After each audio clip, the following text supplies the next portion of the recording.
From ABC News Radio, KMET 1490 in Southern California. This is BizNinja Entrepreneur Radio with your host, Tyler Jorgensen. Welcome out to BizNinja Entrepreneur Radio. I'm your host, Tyler Jorgensen, and today we get a visit with Myron Golden, the founder, CEO, and Prime Minister of Golden Enterprises, who has shed his polo shirt today from the golf course and dressed up to impress. And so welcome out to the show, Myron. Thank you. Appreciate it, Tyler. Appreciate it. So Myron, I first came into your sphere when a friend of ours in Russell Brunson's inner circle posted a very casual post of, "Oh my gosh, Myron just got done talking at Inner Circle and I think I'm going to lose my mind. It was so amazing." And I was like, who is this guy? So I started looking for you and I'm like, who is this? This was probably 2016, maybe 17. And then you graced the stage of Funnel Hacking Live in 2018 and you talked about selling is serving and really helped a lot of people in that room change their whole perspective on what, because a lot of people feel icky about selling. Now, I'm just going to tell you, that's a little bit of my first couple of experiences. They've only been positive impressions every time I've met you. But let's dial all the way back. When did you first realize that you are an entrepreneur? Well, I was actually an entrepreneur before I realized it. And then I first realized I was an entrepreneur in 1985. So I came home from my freshman year in college and I bought a car for $50. I grew up poor. My parents were hardworking poor people and they had 7 sons. I was number 2. And we always bought inexpensive cars. When I say inexpensive, I mean really inexpensive, right?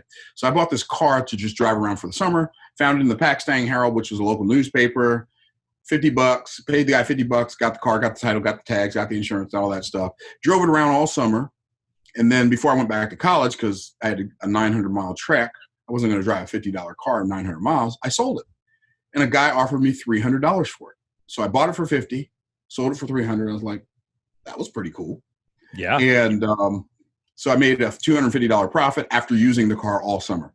And then stumbled into buying old cars and fixing them up and selling them. That was my first entrepreneurial endeavor. I love that. That's a much cooler than like mowing lawns, you know. That's flipping cars at a young age. In the words of Jim Rohn, profits are better than wages, right? So we like profits. And that was my first entrepreneurial endeavor, but I didn't even realize it was entrepreneurial. I was just trying to survive, right? Yeah, absolutely. And so in 1985, I got started in my first official professional entrepreneurial endeavor, right? And I got recruited to sell insurance and investments for a financial services company. And I was so woefully awful at selling, Tyler.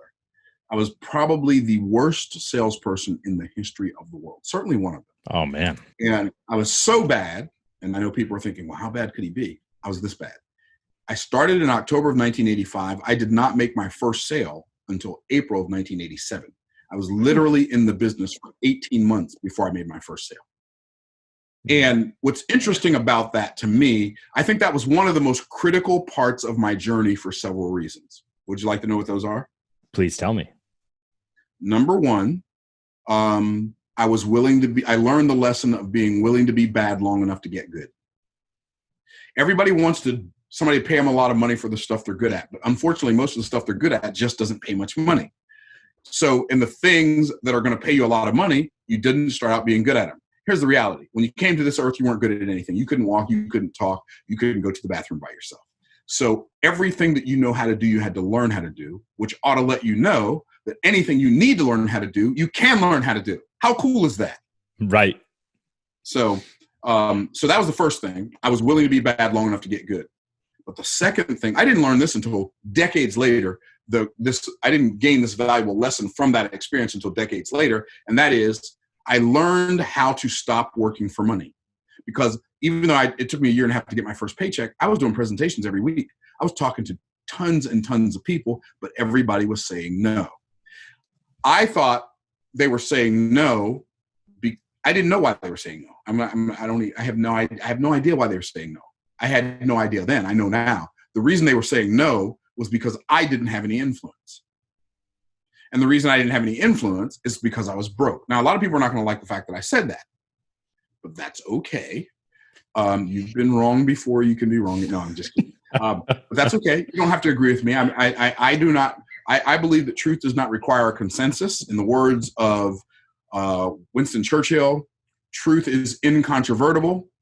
Malice may attack it. Ignorance may deride it. But in the end, there it is. So people say, well, I just don't believe in that. It doesn't matter. If that thing is real, it does not require that you believe in it. So there you have it. True. So I was just not, I had no influence. I love what King Solomon said. He was the wisest, wealthiest man who ever lived. If he were alive today, he'd be a multi-trillionaire. And he said, wisdom is better than strength, but a poor man's wisdom is despised. So I didn't have influence because I was broke. And something interesting happened. In April of 1987, I made my first sale.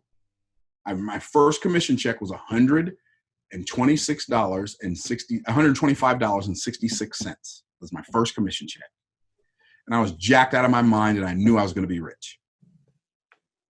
Which I know those two don't necessarily go together, right? And so I thought, I'm going to keep doing this. And fast forward, within a couple of months, I was the top salesperson in our office. You know what somebody asked me one time, Tyler? They said, Myron, what happened? What was the switch that went off in your mind that took you from not being able to make a sale for a year and a half to becoming the top salesman in your office for within a couple of months? And I said, well, that's easy. During that first year and a half, I literally went through all the ways that making a sale would not work. The only thing I had left were the things that would. And most people don't go through enough iterations. They don't make enough offers. They resist the very thing that is the only thing that can make their life better. I did not resist it. I embraced it. I embraced the difficulties of the journey until the difficulties of the journey became no longer difficult. They just became the journey. That's powerful. And honestly, one of the things that you've constantly talked about is progress and growth and the willing, you got to be willing to face and you got to be willing to change. Right. So, but you also said you didn't have enough influence. So was it a combination of learning all the ways that it didn't work and then starting to stack influence? Okay, I got my first sale. I can lean into that and point back to that credibility. And so that kind of tiers. Even more than pointing back to that credibility. So what the sale did in me was more important than what the sale did for me. That makes sense. Okay. Because now I became a person who sees himself as someone who can sell. So it was an identity shift. There was an identity shift. That's right. I became a person who said, instead of being, I am bad at sales, now I could say I am good at sales. Right. Because I made a sale. Now I am a person who can sell. It's really interesting. You said one of the things that I did when I spoke at Funnel Hacking Live is I showed people that selling is, it's a good, honorable, and noble profession. I believe not only is it good, honorable, and noble, I believe it's one of the most good, honorable, and noble professions that exist. But most people feel icky about sales, not because sales is bad, but because the only sales experiences we usually remember are the bad ones. And the reason we remember the bad ones is because the good sales experiences that we have are so seamless, they don't feel like sales experience. They just feel like we bought something, we wanted it. And probably left feeling an elevation of status or an elevation of experience. It didn't feel like a sales. It felt like a journey, right? It felt great. Exactly. And here's the problem. People have misdefined selling. People think that selling is convincing. Talking somebody into buying something they don't want, don't need, and can't afford. But I submit to you that selling is not convincing. In fact, selling is persuasion, and persuasion is the opposite of convincing. Convincing is when I attempt to get somebody to do something I desire them to do for my reasons. Persuasion is when I help someone make a decision they already desire to make for their own reasons. So when I'm selling to you, I am using your reasons to sell to you, not mine. And you are so tuned into the result that you desire, and I'm so tuned into the result that you desire, that we both work on helping you get that result together. Right. But if I don't do that, and if I fail to persuade you, now I've got to resort to attempting to convince you to buy because I need to make a sale. And that's what feels icky to the person selling and the person being sold to. I've often heard that it is that ethical sales is when you help people make the decision they should be making anyways, but they're holding themselves back for whatever their own reservations are. So it's not helping them navigate them to the choice they should be making. Like humans are not great decision makers. We second guess everything and make 100 lists of what ifs and what and maybes. You talk about the law of advancement, right? And I think that's a little bit of what we're already starting to uncover here is like, you have to grow, you have to evolve. And you said it as in order for a seed to become a tree, it has to first be willing to not be a seed anymore, right? And that's something I talk about all the time. Like, in order for us to become what we want to be, we've got to leave behind what we are currently. And that's painful for us because it's an identity issue, right? Tell us a little bit about that. I don't know if it's as painful as much as it is that we expect it to be painful. Yeah, okay. That makes sense. You see what I'm saying? So because we're expecting it to be painful, we resist it. That resistance puts off the transformation, and that put off of the transformation, that's actually the thing that creates the pain. It's really interesting, Tyler. One of the things that, as a business coach and coaching people in an entrepreneurship, one of the things that I discovered, the number one reason business owners struggle is not because they don't know what to do, but it's because they don't do the thing they know they should be doing. Instead of creating the activity, they create avoidance to that activity. And so they resist the very activity that can produce, that is the only activity that can produce the result they desire. And you're positing that it is about the perceived or potential pain, not the actual pain. It's the anxiety of the pain, not the real experience. Interesting. And anxiety is really so. I mean, dude, you're bringing up so much stuff. We only have like a couple more minutes. So, but I want to hit that anxiety conversation in the head, because that's where people really need. Like, anxiety is the thief of your dreams. So if you understand that people only do things for one reason and one reason only, that's because they feel like it. Period. That's why people do what they do. They feel like it. And so if you desire to have an outcome in your life that you're not currently having, stop trying to make yourself have the outcome and learn how to make yourself feel like doing the thing that's going to produce the outcome. When you're selling to people, stop trying to get them to buy. Create an environment that makes them feel like buying. Okay? So, and here's what I mean by that. We get a fact in our head and we think the fact is the thing that makes all the difference. Well, that happened. Coronavirus, 2020, political unrest, racial unrest, social unrest. And we look at those situations and we think that thing is messing up my life. That thing's not messing up your life. The frame that you put around that, the frame that you put around that fact is called focus. So the focus that you have on the fact is actually the thing that's creating your problem. Because when you focus on it, you're going to create a belief about that thing. Your belief, though, shows up as a two-sided coin. Belief is a two-sided coin. That landed on heads. The heads of belief is called faith. The tails of belief is called doubt. Doubt and faith are both belief. Faith is belief in the outcome I desire. Doubt is belief in the outcome I don't desire. When I have a stronger belief in the outcome I don't desire than I do the outcome I do desire, I have doubt. Well, guess what? Doubt is a focus. It's a focus that creates a focus in my head that creates a feeling in my heart. Guess what that feeling in my heart manifests as? If it lands on heads, or if it lands on heads, the feeling that I have, it's faith, and faith creates a feeling in my heart called anticipation. Well, anticipation of a desirable future outcome energizes us to take the action that can produce that outcome in the future. Are you picking up what I'm putting down? Loving it. But if it lands on tails, and so the focus in my head creates doubt, and that's the belief I have, it's going to create a feeling in my heart called anxiety. Anxiety robs me of present energy and causes me to produce the outcome I don't desire in the future. That's why they say worrying about a thing makes it happen. See, if we define, people think that fear and anxiety are the same thing because they make us feel similarly. But fear and anxiety are not the same thing. Fear is caution over a real and present danger. I was riding my Segway on the golf course, right? I come around the corner from number 4.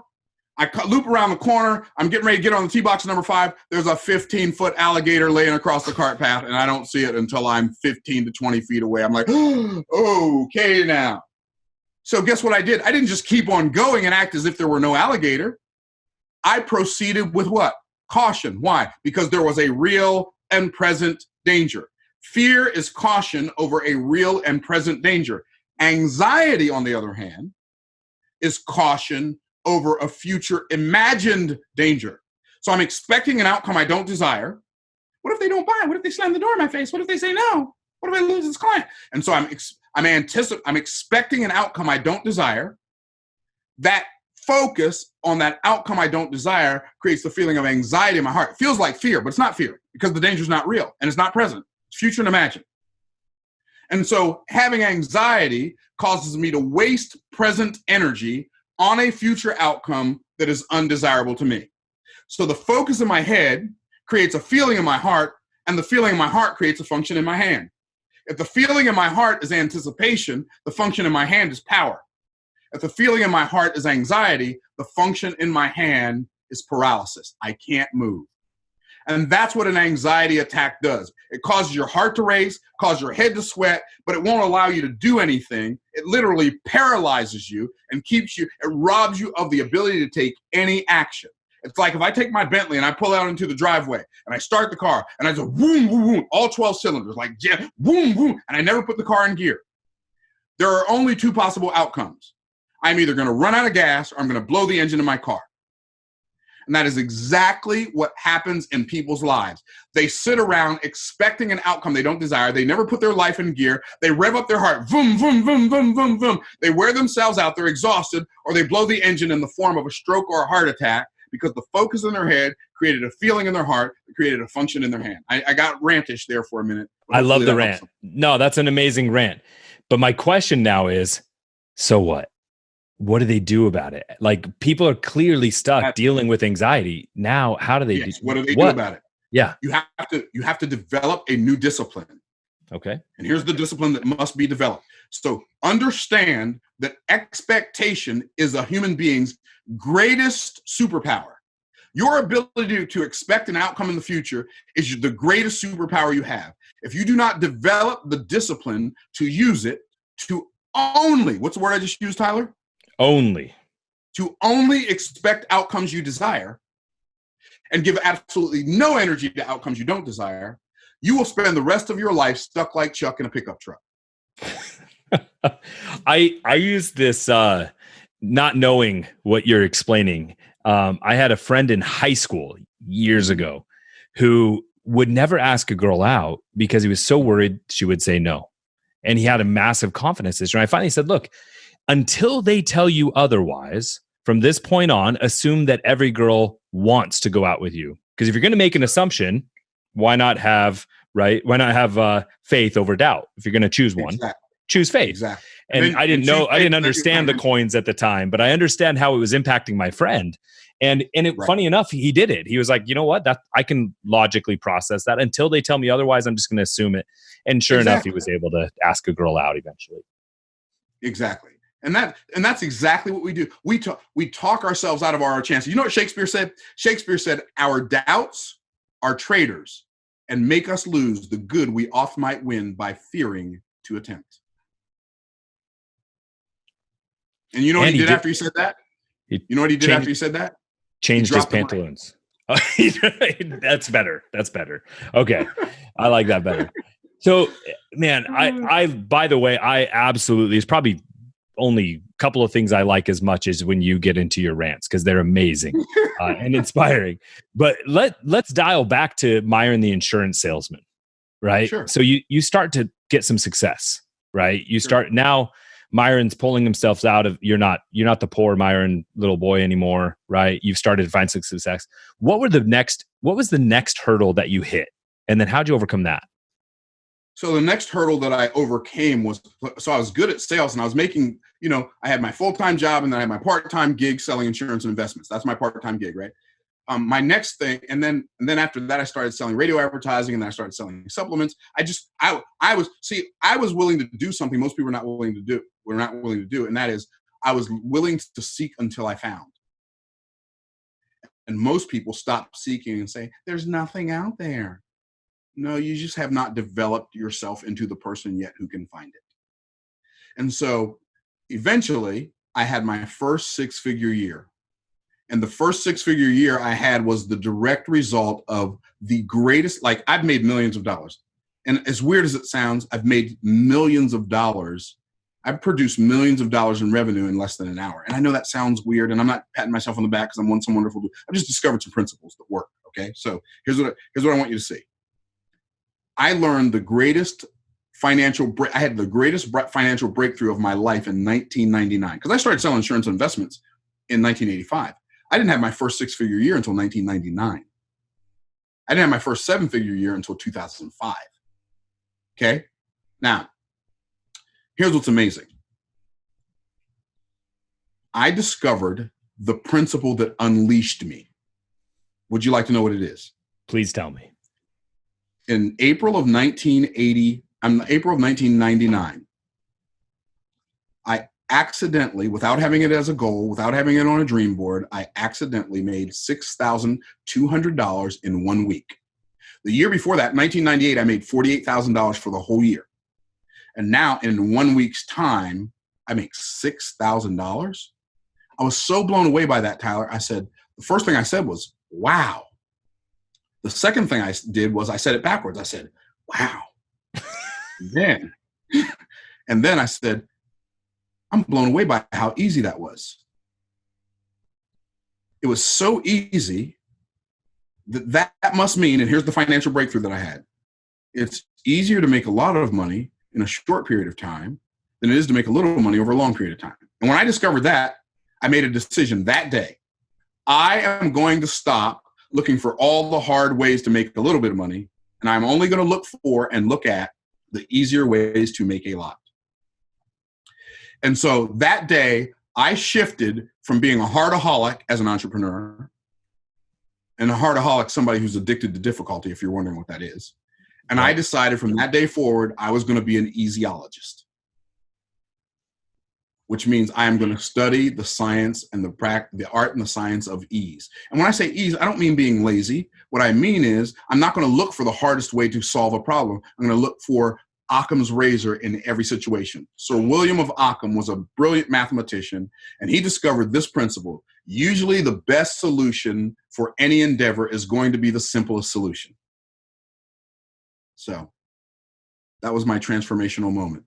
That's a big one. And I absolutely love the term easyologist. So you start doing this, 2005, you start taking off, right? Now we're off to the races. We're an easyologist. We're starting to leverage the, what's working. That leads a big gap between, 2005 and 2017, 16, when I first came across you. But I think you've had even some really amazing years just these past few years as well. It's been crazy time. And so what, we can talk about the heartaholic times, but let's talk about the easyologist principles, right? What are you learning right now that is helping? And I mean, you've got tons of coaching clients. You've got stage selling secrets where you're helping people close from stage. We have many of us that have seen you close massive stage, at Funnel Hacking Live a couple years ago. You just brought the roof down when you got up to what was supposed to be a cleanup close. You ended up hitting the home run, right? You were the grand slam close. But so what are some of the easyologist principles that we should be applying as entrepreneurs? There are a couple. So first of all, the first, when I do high ticket, when I do coaching, one-on-one coaching with high level entrepreneurs, I only coach high level entrepreneurs. People who are struggling to make $100,000, they're not my clients, and I love them, and they can read my books, and they can listen to my podcast, watch my YouTube videos, whatever. But I want high level entrepreneurs, people who are making $250,000 to $3, $10, $15 million a year. Those are the people that I can help the most. Okay. So how do I do that? I do that by showing them the first thing that almost every entrepreneur needs to do, almost all of them. They need to either raise their prices or find a program, a product, develop a program or a product that they can sell for a higher price. That's first. Okay? Right. Yep. Raise your prices. You want to do something that's going to change your life? Raise your prices. That'll change your life for the rest of your life. Raise your prices. Okay, the next thing you want to do after you raise your prices, is stop just selling one-on-one and start selling one-to-many. That's like easyology one. Like that's the core principle, right? Magnify your efforts, right? Exactly. And then you multiply your output. You minimize your input, but you multiply your output. And so for me, that's either a virtual event, it's a webinar, it's a live event. It's something where I can get a bunch of people who want the outcome that I can help them produce in a place, and I can show them how to create that result, and then I can offer them that solution for a reasonable amount, but something that makes it worth it. For instance, if I had in my hand $10,000 in cash, right? And I said, Tyler, I'm going to sell you this $10,000 for $1,000. You give me $1,000, I'm going to give you $10,000. Would you buy that? In a heartbeat. Take that deal? Yeah. Okay. What if I say I'm going to sell you this $10,000 for $5,000? You still going to take it? I'm still in. I'll sell you $10,000 for $9,000. Yeah, let's go. Okay. But if I said I'm going to sell you $10,000 for $10,000, there's no use in taking that deal, right? We can just high five and move on. Exactly. It's a wash. It doesn't make any sense. Right. What do we learn from?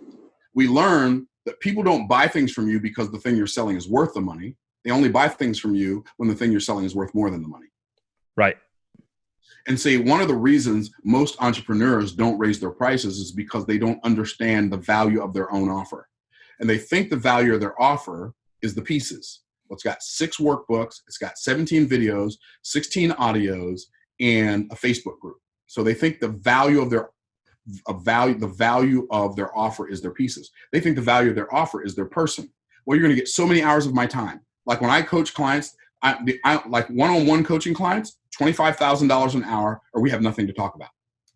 I'm not interested.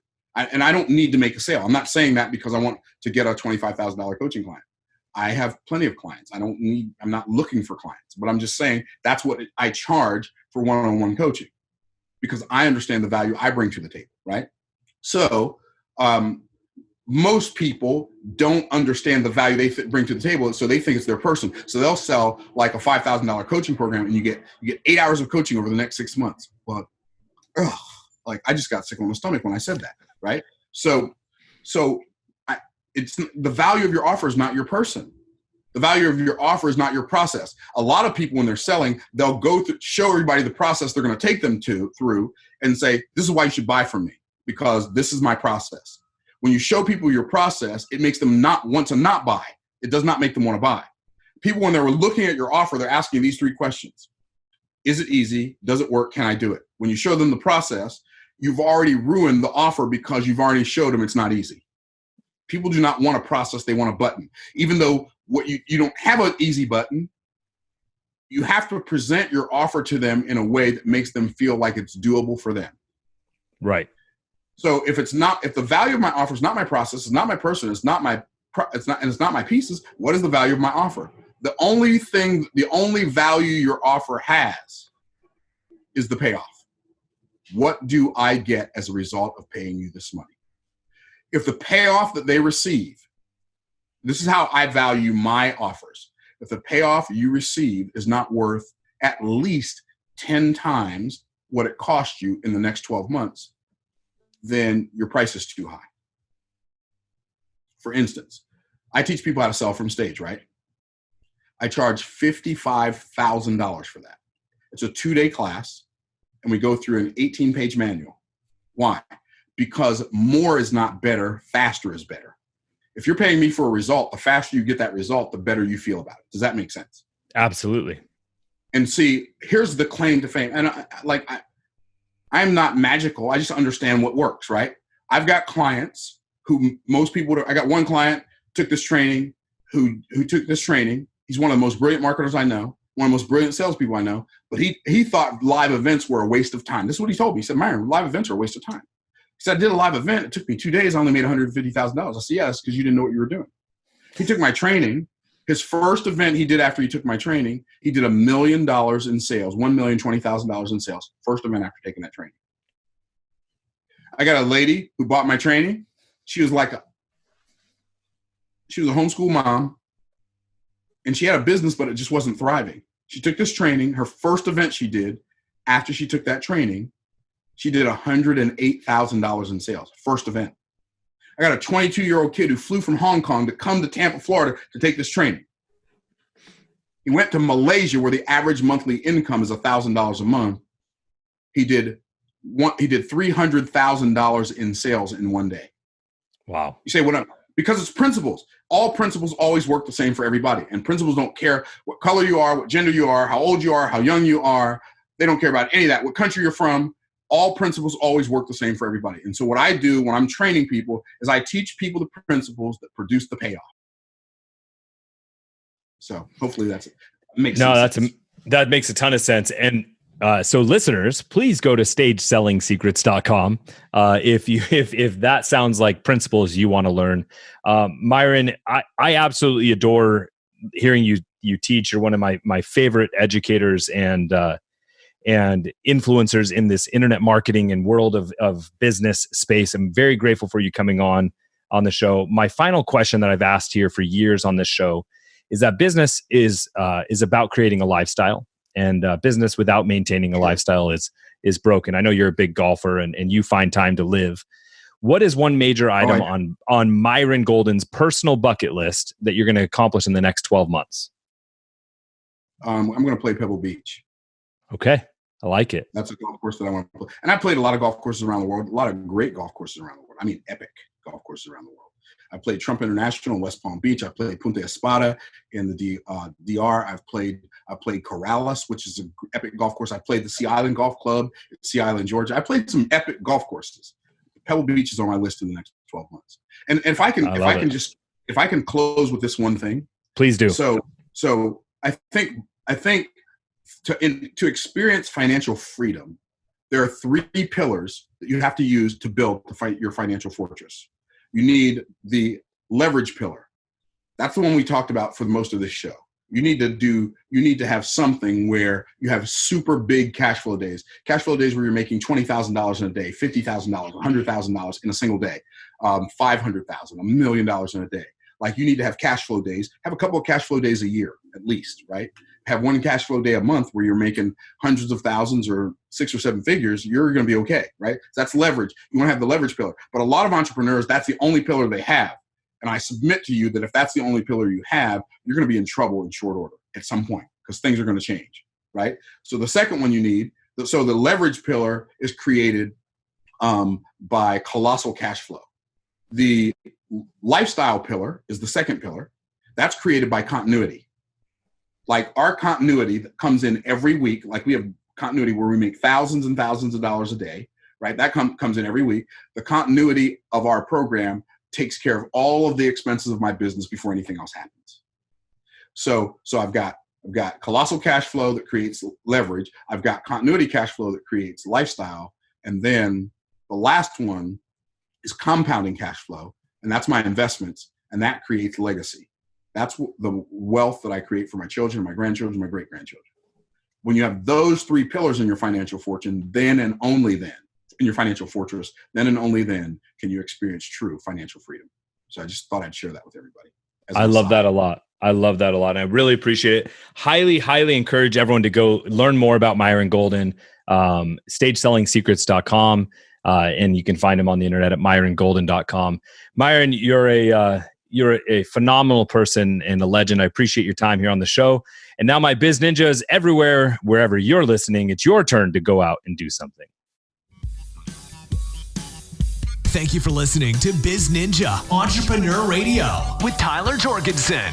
Please make sure to subscribe so you're first to hear new interviews and episodes. If you found this podcast to be valuable, please share it with a friend. Don't forget to visit our online dojo at bizninja.com to claim your reward for listening to the show.